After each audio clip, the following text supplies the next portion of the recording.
Bom dia a todos de novo. Iniciar a nossa aula de hoje no livro Religião dos Espíritos.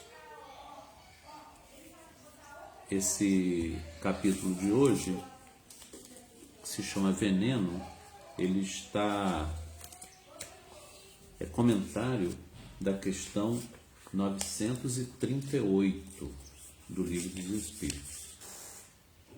938, que tem a pergunta e depois tem o 938A. Né? Nós sabemos que Allan Kardec, quando perguntava, ele analisava a resposta e às vezes ficava pouco seguro da completude da resposta. Então ele fazia uma questão vinculada, não era uma outra questão, era uma questão vinculada a essa, que ele sempre colocava com um subtítulo de letra, né? A, B, C. Então tem muitas perguntas do Livro dos Espíritos que na verdade são duas perguntas ou três, né? Isso é muito comum. Eu vou pedir para todas as pessoas que estão andando, para qualquer dúvida, comentário, deixar escrito, que mais tarde eu vou tentar responder, né? E quando a gente responde, a pessoa vê que o seu nome está marcado e lê a resposta. Ou comentário, lembranças que às vezes a gente esquece de alguma coisa, né? Então vamos ver a questão 938 do Livro dos Espíritos. As decepções oriundas da ingratidão. É o capítulo Penas e Gozos Terrestres, e tem decepções, ingratidão e afeições destruídas. Aqui é especificamente sobre a ingratidão. As decepções oriundas da ingratidão não serão de molde a endurecer o coração e fechá-lo à sensibilidade? Isso aí foi uma pergunta muito importante, porque nas nossas relações interpessoais, nós somos responsáveis pelo que nós produzimos no outro. Não, se a nossa ingratidão endureceu o coração de alguém, nós temos uma parcela de responsabilidade nisso, tá? Isso é muito importante para nós pensarmos que impressão nós deixamos no outro. É bem interessante, é um exercício psicológico muito interessante. Que impressão eu deixo no meu próximo? Então, o Espírito responde a Allan Kardec assim: se as decepções podem fechar o coração de quem passa pela decepção, fechar o coração e deixar o coração mais duro. E o Espírito responde assim: fora um erro, porquanto o homem de coração, como dizes, se sente sempre feliz pelo bem que faz. Sabe que se esse bem for esquecido nessa vida, será lembrado em outra, e que o ingrato se envergonhará e terá remorsos de sua ingratidão. Isso é verdade também, porque nós temos exemplos muito bem elaborados, muito bem relacionados em diversos romances, especialmente os romances da Lavra de Emmanuel, por Chico Xavier. Ali tem muitos casos de espíritos superiores que sofreram ingratidões incríveis, né? Mas que depois receberam a visita, né? ou concederam que os ingratos pudessem ir a eles no plano espiritual para que eles pudessem se retratar. E isso gerou até muitos renascimentos de ingratos que se tornaram familiares, né? Mas aí vem a pergunta A, ou seja, Allan Kardec não se conteve, acha que tem ainda mais algumas coisas para esclarecer. Mas isso não impede que se lhe ulcere o coração. Ora, daí não poderá nascer a ideia de que seria mais feliz se fosse menos sensível?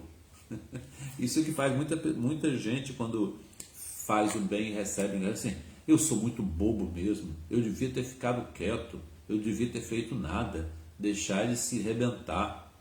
Eu faço e ainda recebo isso que eu recebi. Né? Então, assim, muita gente faz esse raciocínio que Allan Kardec está falando aqui. As pessoas imaginam, melhor, agora eu só vou querer saber de mim, não vou querer saber mais de ninguém. Né? Tem gente que fala isso, tem gente que fica realmente com esse coração fechado, né? Endurece o coração, mas aí o Espírito está tentando esclarecer como que isso aí pode ser revisto por nós para nós não entrarmos nesse raciocínio. Agora eu vou ficar quieto, agora eu vou deixar todo mundo se arrebentar, não vou falar nada, não vou fazer nada, porque se é assim que eu recebo o bem que eu faço, agora ele vai aprender com a dor. Então, se nós usamos essa lógica, o Espírito vai dar aqui a Allan Kardec uma resposta assim, muito boa. Pode se preferir a felicidade do egoísta.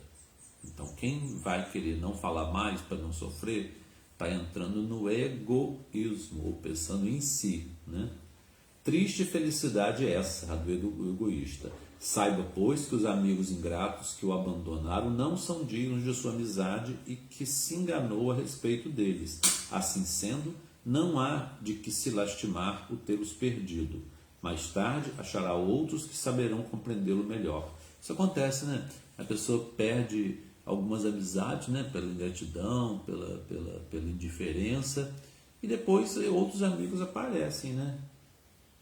Assim sendo, eu vou fazer um comentário aqui que papai sofria muito quando as pessoas deixavam de frequentar a escola de Jesus Cristo.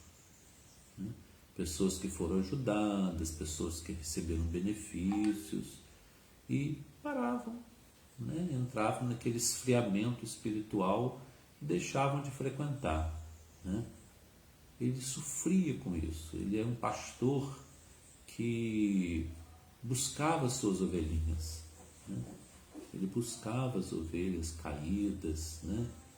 E ele se angustiava muito. E às vezes ele fazia esses comentários com alguém, né?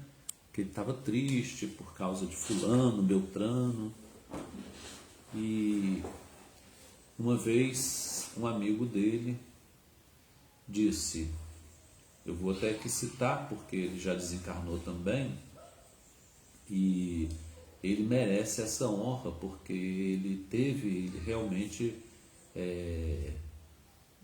mereceu o que ele falou, ele cumpriu o que ele falou. Foi o nosso irmão Rubinho. Rubinho falou assim, Clóvis, se eles deixaram a escola é porque eles não são da escola. Pai, eu vi, mas mesmo assim não satisfez. E Rubinho falou assim, Clóvis, aconteça o que acontecer, eu nunca vou deixar a escola de Jesus Cristo. E ele cumpriu isso. E ele desencarnou como dirigente doutrinário da escola de Jesus Cristo. Né? Isso é para quem honra, honra, quem glória, glória.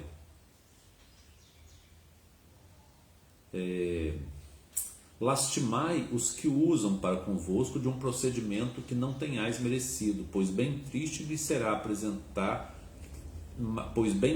se lhes apresentará o reverso da medalha.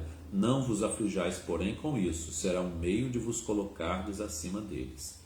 Aí Allan Kardec, ele mesmo faz um comentário, a natureza deu ao homem a necessidade de amar e de ser amado. Um dos maiores prazeres que lhes são concedidos na terra é o de encontrar corações que com o seu simpatizem.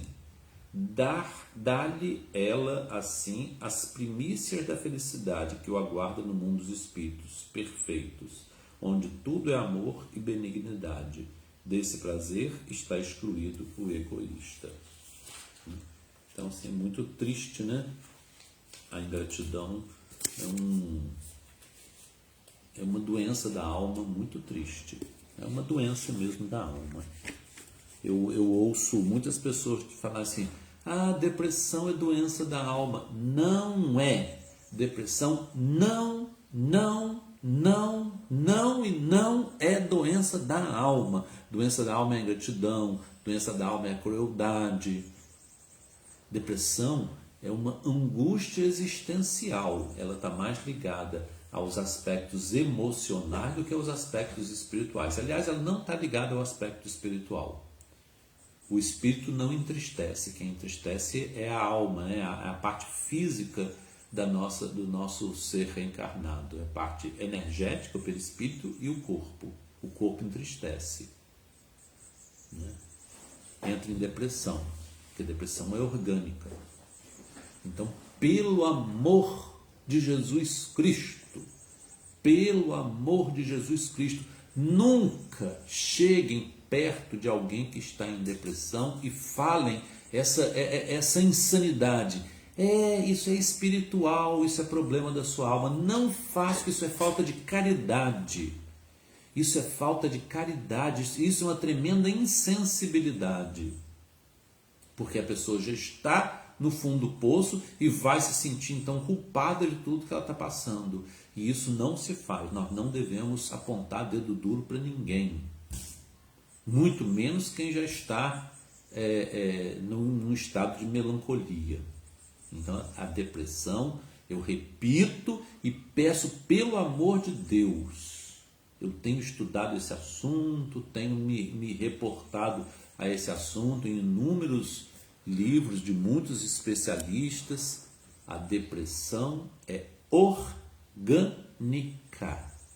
e energética, perispiritual. Ela não é espiritual. Espiritual, tudo que é espiritual é tudo que parte de nós no negacionismo da vida. Mesmo que o deprimido se suicide, ele está obscurecido. Nós vamos ver aqui o que uma das causas que Emmanuel, nós podemos deixar a lesão do corpo chegar a ser espiritual. Veneno.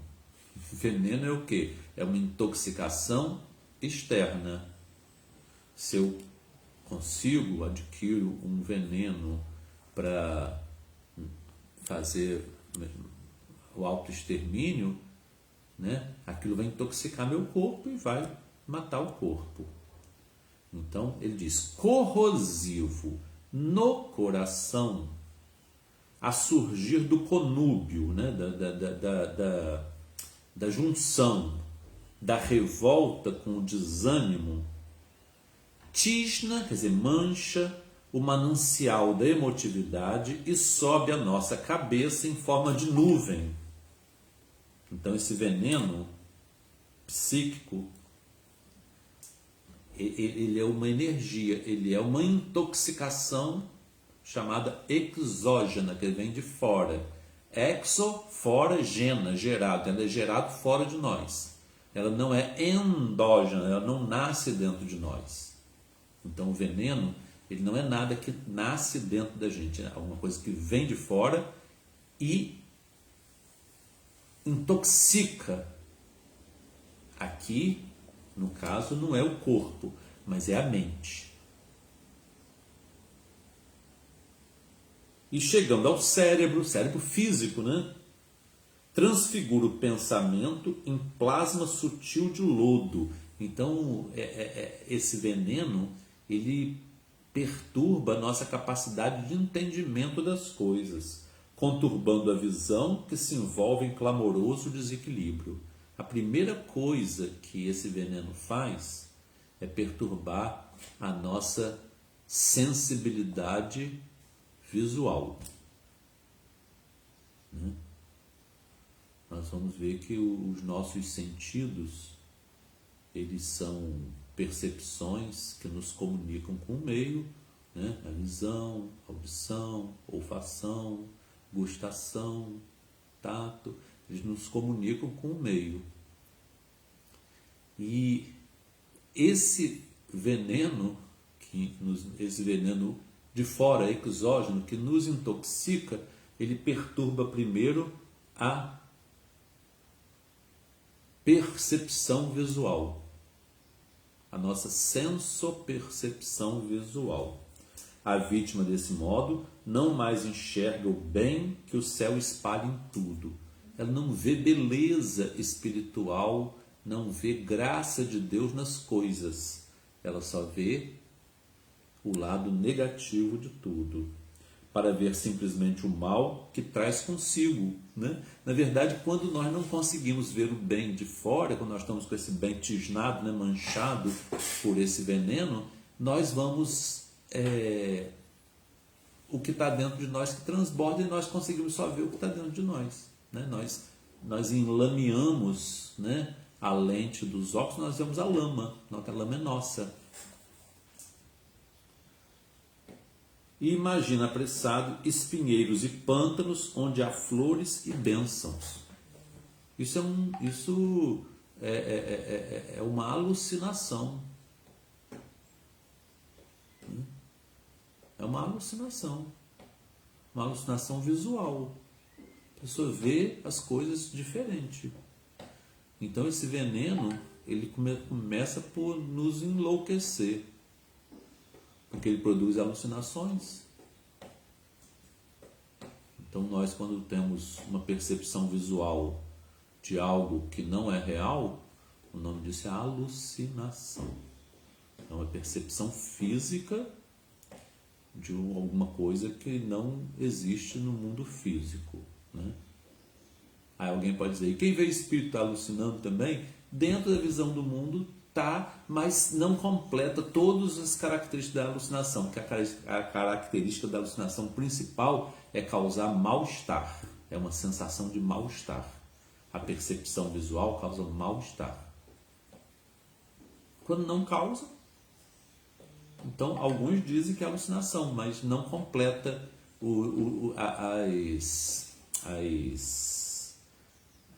os requisitos para se considerar alucinação.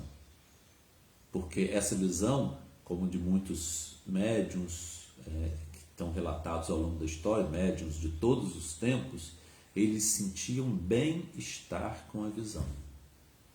Então não causavam a distonia, causava uma eutonia, uma sensação de paz, de tranquilidade.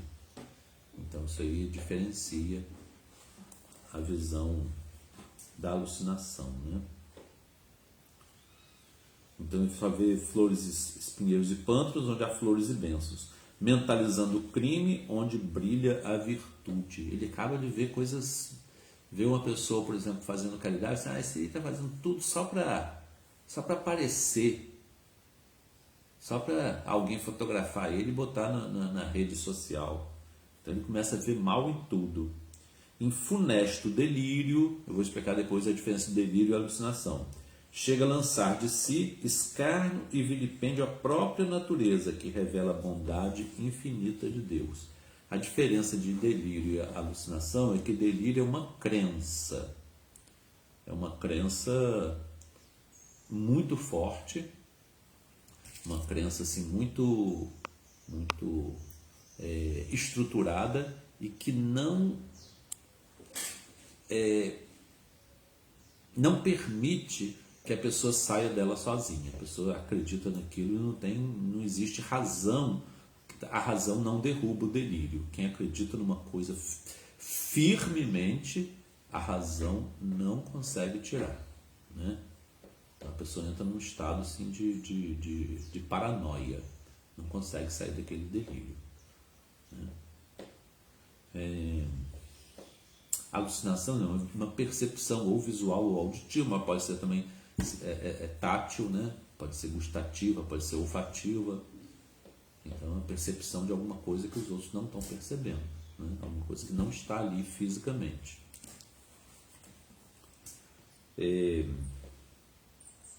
Mas o agente sombrio, esse tóxico que entrou, ele não descansa nos olhos, porque invade os ouvidos procurando a maldade nas palavras do amor. Então também provoca alucinações. A pessoa ouve uma coisa e é uma distorção cognitiva, né? ela interpreta, mas aí para ela ouviu. Tanto que muitas vezes as pessoas que vão se reportar a casos antigos, quando está havendo uma tentativa de conciliação, de reconciliação, eles dizem, você disse isso, isso e isso. Eu disse, não disse isso. Disse, eu lembro, eu disse. E quem sofreu acredita mesmo. Ela acredita. Porque distorceu a senso-percepção auditiva e ela ouviu uma coisa e na memória dela aquilo é correto. Nossa memória trai a gente. A gente acredita que a gente ouviu uma coisa, que viu uma coisa e aquilo não aconteceu. Foi tudo por causa dessa intoxicação mental, né, que nós sofremos. Intoxicação física, porque ele diz que forma um plasma de lodo. Então é orgânico, atinge o cérebro, não é espiritual. Eu quero reafirmar isso porque os espíritas têm cometido um erro muito grave de dizer que essas coisas são espirituais. Não é. A esquizofrenia não é obsessão. Eu ouço, você está ouvindo voz é porque é os espíritos. Não é, gente. Tem lesão no cérebro, comprovada. Então não vamos repetir asneiras. Né?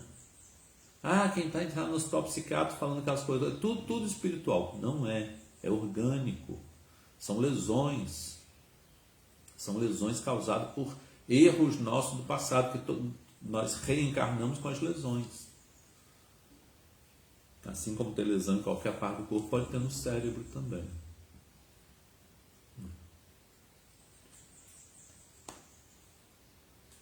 São descumprimentos da lei que voltam na forma de grandes sofrimentos. Né?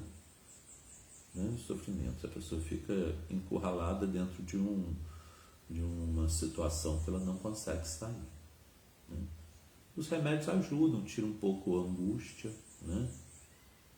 Tira um pouco aquela percepção errada, tira um pouco as alucinações, né? As audições, as visões, tira um pouco aquela percepção cognitiva errada, interpretação errada, pessoa que acha que está sendo perseguida, né? Então, assim, uma pessoa que está com muita raiva, com muita revolta, ela está psicótica. Ela distorceu a capacidade. Então a situação, como o espírito de Allan Kardec, é uma situação errada e que nós deixamos crescer. Tem como, Emmanuel explica como que nós podemos tirar esse veneno de dentro de nós. Desde então, julga achar toda criatura suspeita em lugar de esperança e exaltando a mentira, com que faz de si mesma um campo deplorável de aspereza e loucura. Isso é muito verdade. As pessoas assim que se tornam amargas, se tornam esse coração fechado e insensível por causa de terem sofrido uma ingratidão, elas se alimentam da ingratidão. Elas ficam reproduzindo tóxico dentro de si, né? Elas fazem um ciclo vicioso. Elas retomam a mágoa e ficam lembrando e ficam cultivando a memória, ou da memória do fato, ou da interpretação que fez, né? Ou então ela desenrola aquele fato e generaliza para todos, para tudo e para todos. Ou seja, a partir dali, daquele trauma, ela passa a ficar assim, com um pensamento delirante, né? O trauma é um exemplo muito bom, porque pessoas assim que ficam presas no trauma, né, não é culpa delas.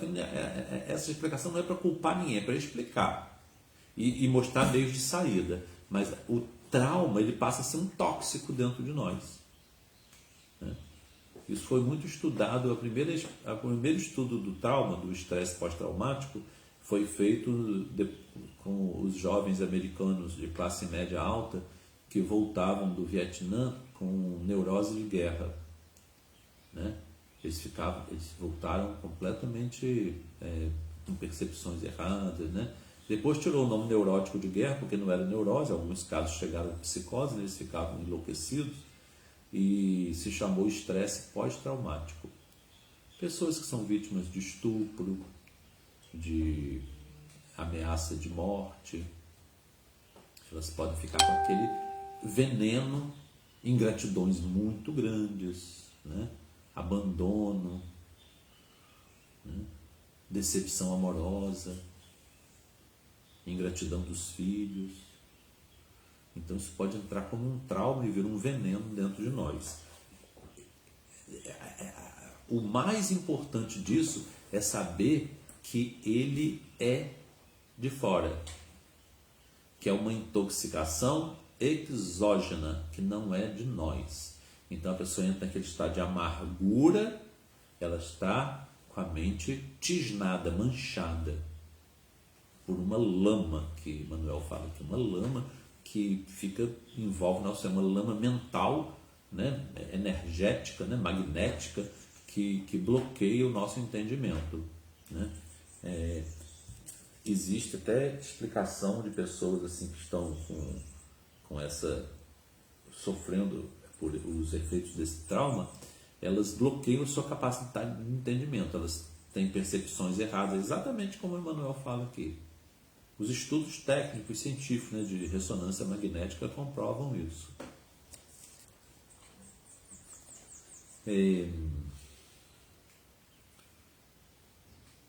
E faz de si um campo deplorável de aspereza e loucura.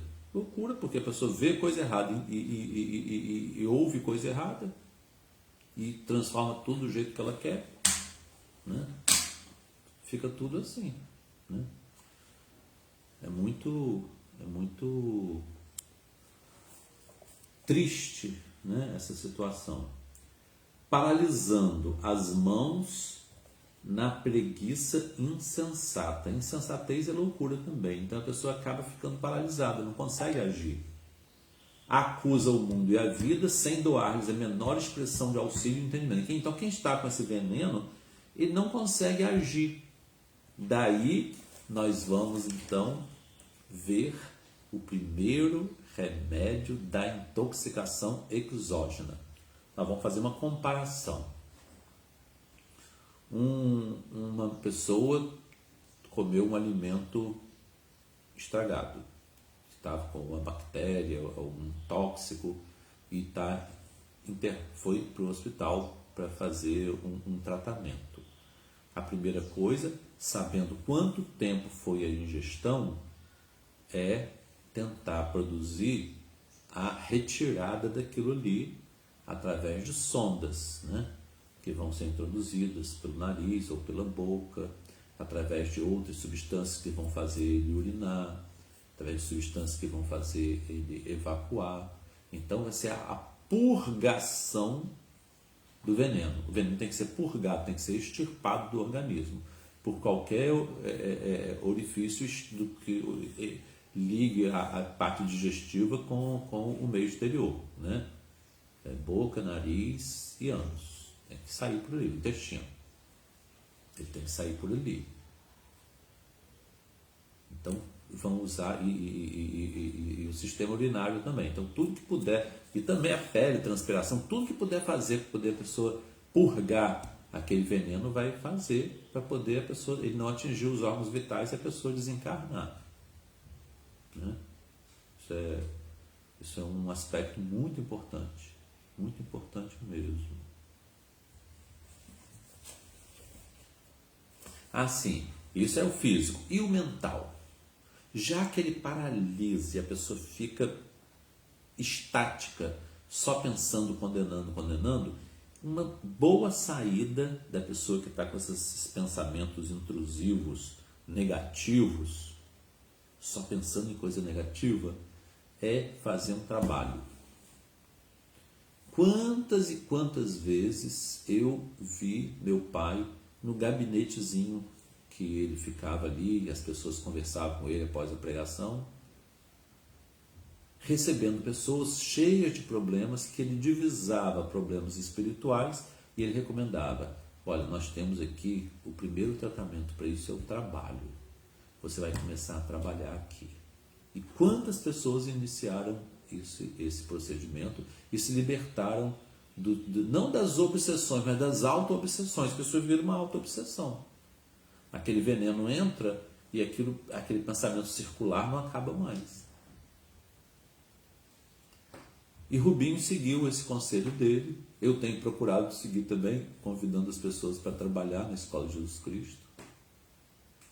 Agora nós estamos com uma necessidade muito grande de pessoas que queiram dar as aulas por esse meio, né? no aplicativo Google Meet, aula para as crianças. Precisamos muito de professores que queiram trabalhar com essas crianças, né? Aí é só procurar a Josilane, a Abigail, né? Patrícia, né? Que elas vão orientar como desenvolver esse trabalho das aulas. É muito, muito importante. Já vi que Josilane está aí, Márcia Santos está também, minha mãe Hilda, que também trabalha nesse departamento de educação. Quem quiser trabalhar fazendo material, desenvolvendo, usando tecnologia da internet para essas aulas, ajudar no que for preciso. Não precisa ser o professor, não. Pode ajudar mas trabalhar. Saber que aquilo está sendo divulgado, que aquele material está sendo divulgado para as crianças. Pesquisando, enfim, é uma gama de trabalho e poucas pessoas realizando. Ontem teve uma reunião do Departamento de Educação e eu participei parcialmente, porque eu estava trabalhando e chegaram pessoas, eu tive que parar de assistir a reunião. Mas eu soube que o resultado foi muito bom e eles estão preparando assim, um material muito bom para enviar para as crianças e algumas crianças poderem assistir ao vivo, como nós aqui estamos fazendo ao vivo. Então o trabalho vai ser o trabalho mesmo braçal mesmo. Ele vai ser uma cura desse envenenamento magnético, né? Energético. E atingindo o apogeu da demência cruel, acalenta infeliz o desejo da morte. Aí vem a infecção externa, né? Quem está com um envenenamento forma um campo de cultura para que os vírus e bactérias, os micro-organismos, os organismos externos venham e se alimentem daquele caldo de cultura negativa, né? Com o qual se precipita a cova do suicídio para sofrer depois a expiação tremenda do insulto à lei divina e da injúria a si mesma. Guardai-vos, pois, no clima luminoso do serviço. Olha o que o Manuel fala. É o trabalho, gente, que não deixa aquele veneno prosseguir dentro de nós, né? Guardai-vos, pois, no clima luminoso do serviço constante, amando e perdoando, ajudando e aprendendo. Eu trouxe também tem mais coisa aqui do livro, mas tem um aspecto que nós lemos aqui no início do que Martin Luther King falou. Eu acho que eu não deixei marcado.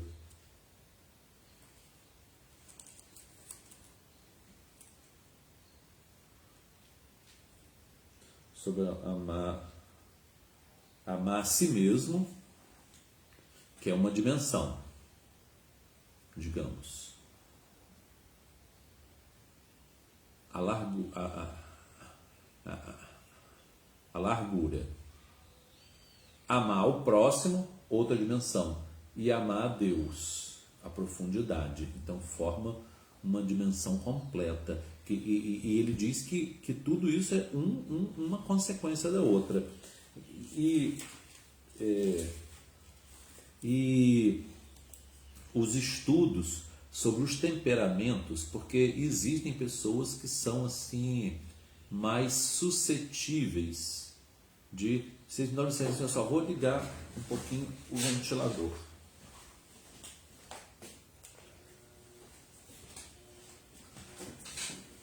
Existem pessoas que são mais suscetíveis de guardar essas mágoas, de serem assim, de ficarem ofendidas, né? Existem temperamentos assim, mais sujeitos a se sentir magoado, ofendido e guardar aquilo ali, né? E obviamente esses temperamentos eles precisam assim de uma terapia para que eles aprendam, não através de conselho simplesmente, mas através de atividade, de serviço braçal mesmo, mental também, que aquilo pode ser diluído, dissolvido e até eliminado lentamente, né? Porque uma coisa quando é diluída, ela diminui, né? Se tem um suco natural forte, mistura com água, ele fica mais suave. Então fez o que? Diluiu, desconcentrou. Então a diluição, a desconcentração do veneno também faz. Por isso que a pessoa que chega no hospital depois de um envenenamento, além de tentar eliminar pela sonda, pela lavagem intestinal, estomacal, vai colocar soro também, porque o soro também vai diluir aquele veneno no sangue. Então, como que nós diluímos a intoxicação da ingratidão? A mágoa dessa ingratidão? Trabalhando. Algum serviço. E tantas pessoas se queixam do trabalho, né? Muitas vezes, uma reencarnação de muita labuta é justamente a psicoterapia para a pessoa se libertar da mágoa, se libertar do ressentimento, se libertar dessa confusão que fica, né? Então, existe uma coisa que se chama afeto negativo. Então, esse afeto negativo, ele engloba frustração, o humor depressivo e a agressividade, né? Então a pessoa se torna, assim como Emmanuel falou, uma pessoa tão negativa que transmite aquela irritabilidade, aquela irascibilidade para os outros. E isso aí, ele leva a pessoa a internalizar tornar essas coisas dentro de si mesmo, tornar características da sua própria segunda personalidade, né? E externar, jogar isso para os outros também. Então, qualquer pessoa pode se tornar assim fria, como diz Allan Kardec pergunta, e até cruel se ela não fizer um tratamento através do serviço, que muitas vezes isso é uma internação através de uma reencarnação. Tem muitas reencarnações em que a pessoa trabalha muito e ela está internada numa psicoterapia comportamental, cognitivo-comportamental, né? De recuperação da sua sanidade mental que foi tisnada, né? Manchada, e a sua capacidade de ver e entender foi manchada. E muitas vezes essas pessoas que trabalham, elas têm um bloqueio, tem um bloqueio mental. Pessoas muito trabalhadeiras, mas com pouca inteligência. Por quê? Porque a inteligência delas, se vier toda à tona, ela vai tisnar, vai manchar de novo. Então bloqueia essas percepções, a pessoa não entende, ouve piada e não entende, é humilhado e não entende, ou se acha realmente tão humilde, se acha tão pequena que ela acha que aquilo está certo mesmo, aceita, né? Não tem nenhum traço de ego, o seu ego está bloqueado naquela vida. Para quê? Para conseguir eliminar o veneno, eliminar aquele veneno. Tem muitas reencarnações que são reencarnações terapias, né? É isso que às vezes a gente não entende muito e pensa que expiar é pagar. Não, não é pagar.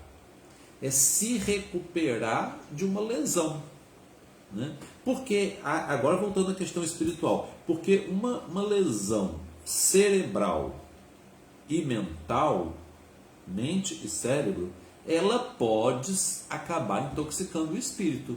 E essa pessoa dura se tornar uma pessoa cruel. A crueldade é doença do espírito. A insensibilidade, a frieza, a falta de empatia é doença do espírito. Ela pode, esse manchar, esse poder dela de tisnar, que diz Emmanuel que tisna o cérebro, a mente da pessoa, ela pode atingir o espírito, se nós não nos ocuparmos de algum serviço. E para isso, os amigos lá, os senhores do karma, né, eles planejam reencarnações em que as pessoas vêm com baixa capacidade cognitiva. Então, quem se reclama assim, ou pensa assim, puxa vida, fulano é tão inteligente, lê uma vez e sabe tudo. Fulano assiste uma palestra e sabe tudo que foi falado. Eu não sei nada, não sei repetir nada. Eu leio uma página, aquilo para mim não quer dizer nada. Eu não consigo ler esses livros espírita, não. Isso também foi muitas vezes reportado ao meu pai. E ele dizia o seguinte: não se preocupe, não se preocupe. Tudo que você leu, tudo que você ouviu e não compreendeu está guardado. Está guardado. Isso fica num depósito, que esse depósito ele é indestrutível.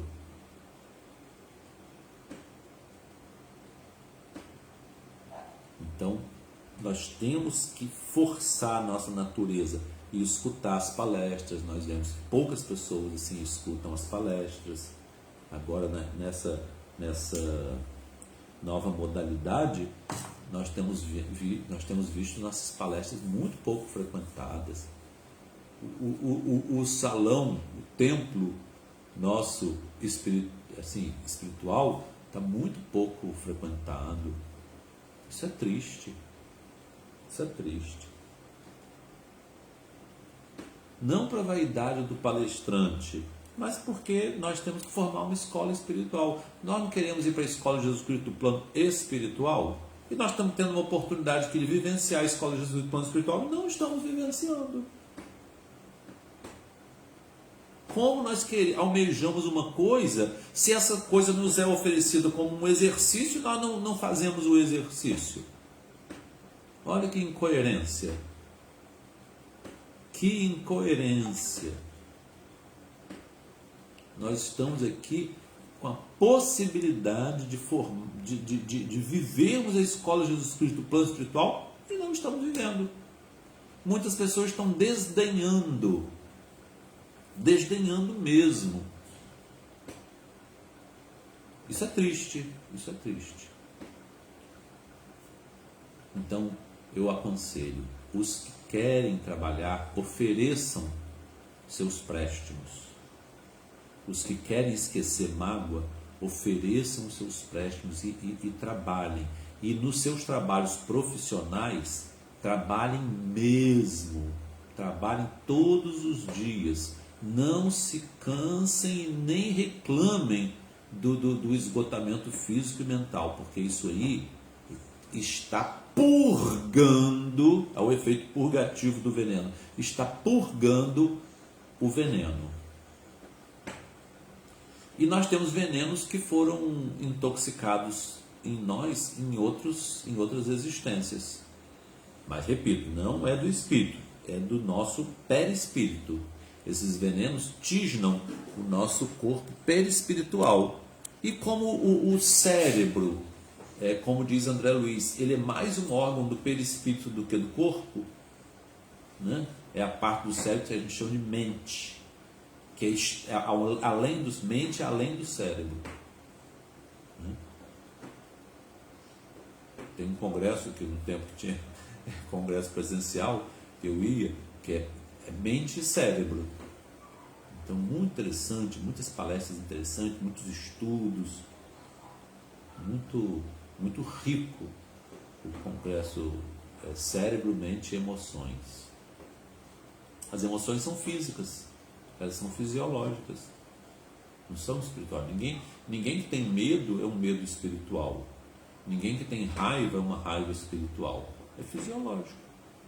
Isso é muito importante para a gente não ficar se achando, se culpando de alguma coisa ou culpando os outros de alguma coisa. Já que a questão é mais física do que espiritual. E ficar em pé um pouquinho, porque eu lembro que lá na sala, deixa eu mudar aqui, lá na sala eu ficava de pé, né? Então às vezes a gente ficar de pé dinamiza a aula, tudo. Então, guardai-vos assim do clima luminoso do serviço constante, amando e perdoando. Né? Por isso que o Luther King diz que amar o próximo é um dever. Né? E tem até um outro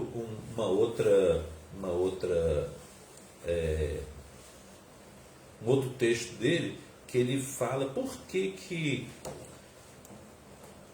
não está escrito goste do seu próximo, mas sim ame o seu próximo. Porque gostar, ela não está na ordem da vontade. Ela é involuntário. A pessoa gosta involuntariamente.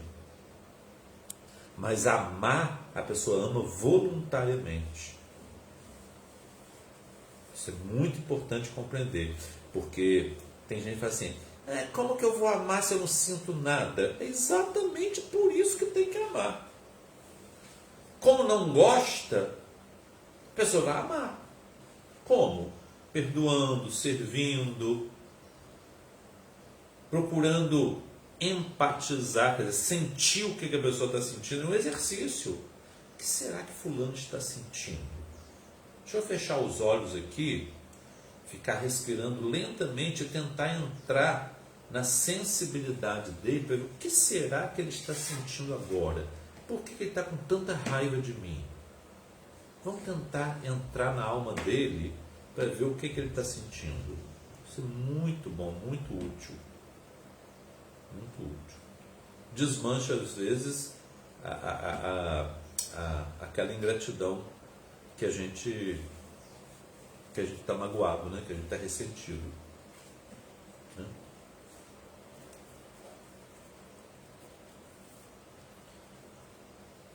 E aprendendo, por quando esse veneno que corrói a alma, dela fazendo, enfim, triste charco de trevas. Charco é um lugar que cheio de lama, né? Onde o porco fica chafurdando. Né? O nome desse veneno é pessimismo. Então,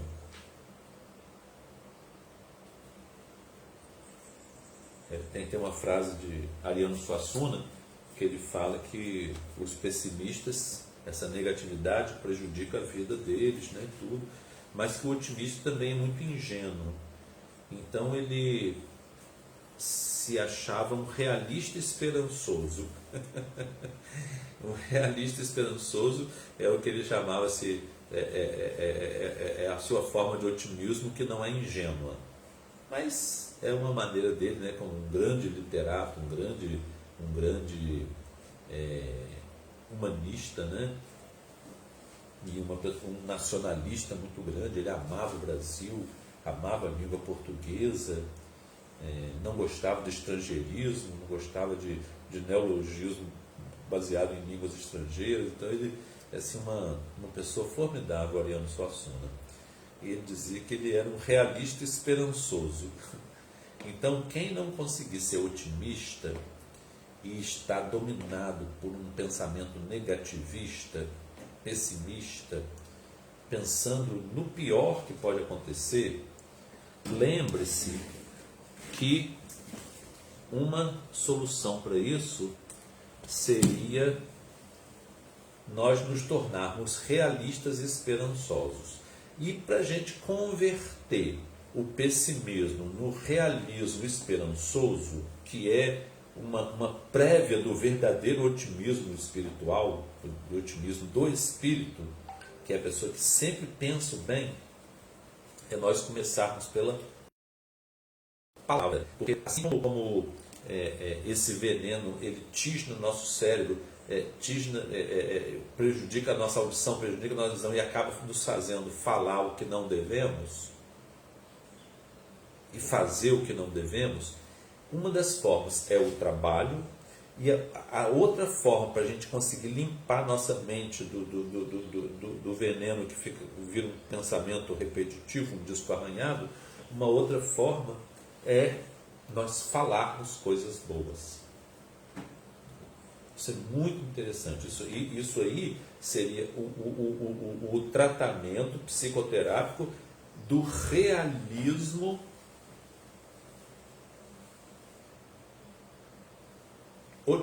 do realismo esperançoso de Ariano Suassuna. Como nós vamos ser realistas esperançosos? Então, vou dar alguns exemplos aqui.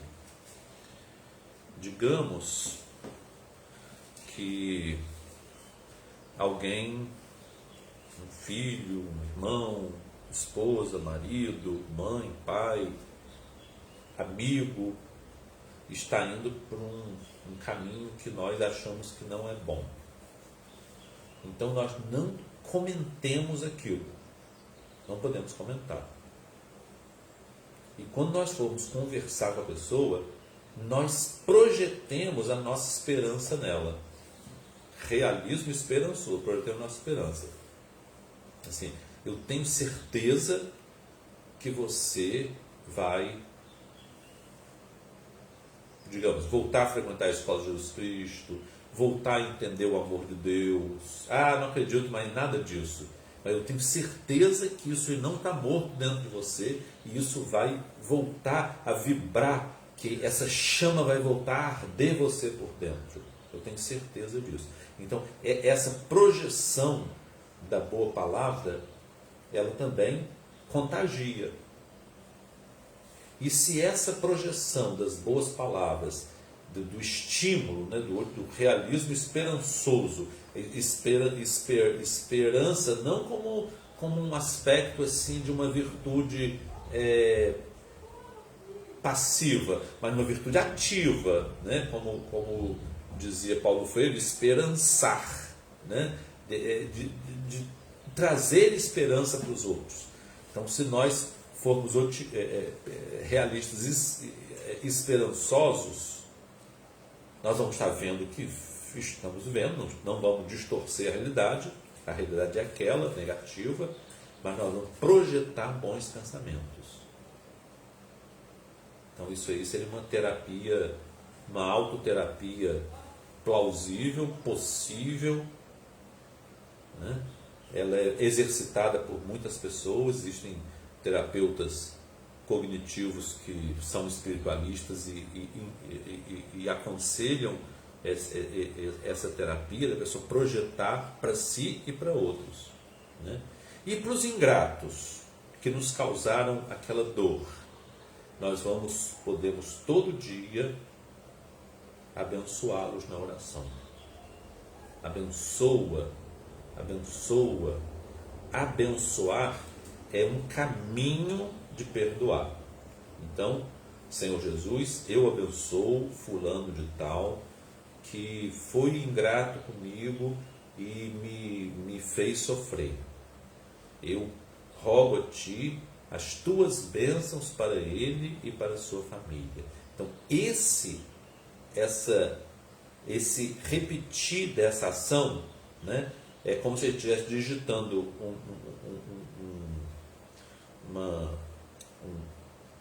uma coisa no computador e apertando Enter. Digita de novo e Enter. Digita de novo e Enter. É uma coisa repetitiva até aquilo funcionar e nos libertar. É isso aí. Eu gostaria que as pessoas fizessem comentários sobre o pessimismo. Eu estimo que os comentários sejam muito mais na área psicológica da moral. O pessimismo é muito ruim, nós temos que ser otimistas, nós temos que não ser... O moralismo é muito vazio, o moralismo é muito pueril. Então, para nós não ficarmos nesse eu tenho que ter Deus no coração, eu tenho que ser muito bom, então fica nessa puerilidade, dessa espiritualidade vazia. Vamos ver o aspecto psicológico. O que nós podemos fazer para as coisas que nós sofremos. Então, eu estimo que as pessoas se pautem nos comentários, ou dúvidas se tiverem, do aspecto psicológico da questão, que é o que Emmanuel enfatiza aqui, que é o que Allan Kardec pergunta ao Espírito, que é o que o Espírito responde, que é o que Emmanuel comenta aqui no livro do Espírito. É o aspecto psicológico da coisa. Como nós nos livrarmos desse veneno que intoxica e nos prejudica o corpo e o perispírito. É isso que... E se alguém tiver alguma dúvida de que essas doenças são da alma, podem perguntar, que eu vou tentar explicar com outras palavras. Papai foi meu professor 2 vezes no liceu, no 3º ano ginasial e no 1º ano científico. E ele falava assim, quando começava a falar: gente, eu vou explicar 400 vezes. Se vocês não entenderem, eu vou explicar mais 400. Se depois dessas 800 vocês não entenderem, eu vou explicar mais 400. Então, eu vou tentar explicar de outra maneira até 400 vezes. Não vou fazer 3 vezes 400 como o papai fazia, não, mas 400 eu me comprometo. Tá bom? Vamos encerrar, porque daqui a pouco começa a nossa... Hoje vai ser a nossa irmã Alcione que vai fazer a palestra para nós.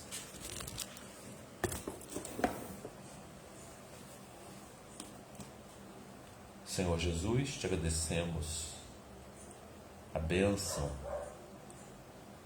que nos concedeste com o esclarecimento de Emmanuel sobre as questões do ressentimento, da mágoa em relação à ingratidão.